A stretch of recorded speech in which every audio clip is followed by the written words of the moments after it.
உண்டாவதாக. இந்த அதிகாலை வேளையில் ஆண்டவர் நம்மளுக்கு ஒரு அழகான ஒரு வாக்குத்தத்தத்தை தந்திருக்காரு. சங்கீதங்களின் புஸ்தகம் 37ஆம் அதிகாரம் 34வது வசனம். நீ கர்த்தருக்கு காத்திருந்து அவருடைய வழியை கைக்கொள், அப்பொழுது நீ பூமியை சுதந்திரித்துக் கொள்வதற்கு அவர் உன்னை உயர்த்துவார். துன்மார்க்கர் அறுப்புண்டு போவதை நீ காண்பாய்.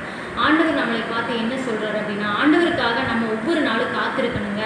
நம்ம ஒவ்வொரு நாளும் ஜெபிச்சுட்டு ஒவ்வொரு நாளும் சோர்ந்து போகக்கூடாது. இந்த காரியம் நடக்கலையே, இந்த காரியம் நடக்கலையே, இந்த காரியம் கடந்து போகுது அப்படின்னு நினச்சி நம்ம சோர்ந்து போகக்கூடாது. ஆண்டவருக்காக நம்ம காத்திருக்கணுங்க. அதே மாதிரி நம்மளுக்கு எதிராக எந்த சூழ்நிலைகள் வந்தாலும், எதிராக யாரெல்லாம் நம்மளுக்காக செயல்படுறார்களோ அவர்களை ஆண்டவர் பார்த்துக்கொள்வாருங்க. நம்மளுக்கு ஒரு நாள் கவலைப்படக்கூடாது, ஒரு நாள் அவங்கள சபிக்கக்கூடாதுங்க. அதை ஆண்டவர் பார்த்துக்குவார். நம்மளுக்கு எதிராக யாரெல்லாம் செயல்படுறார்களோ அவங்கள ஆண்டவர் பார்த்துக்குவார். ஆண்டவர் அதைத்தாங்க சொல்கிறாரு, துன்மார்க்கர் அறுப்புண்டு போவதை நீ காண்பாயின்னு சொல்கிறாங்க. நம்மளுக்கு எதிராக வரவங்கள அனைத்து பேர்த்தையும் ஆண்டவர் கவனிச்சுக்குவார். நீங்கள் ஒரு நாள் கவலைப்பட வேண்டாம், ஆண்டவருக்காக காத்திருங்க. நம்மளுக்கு ஒவ்வொரு நாளும் ஆசீர்வாதம் நடக்கும்.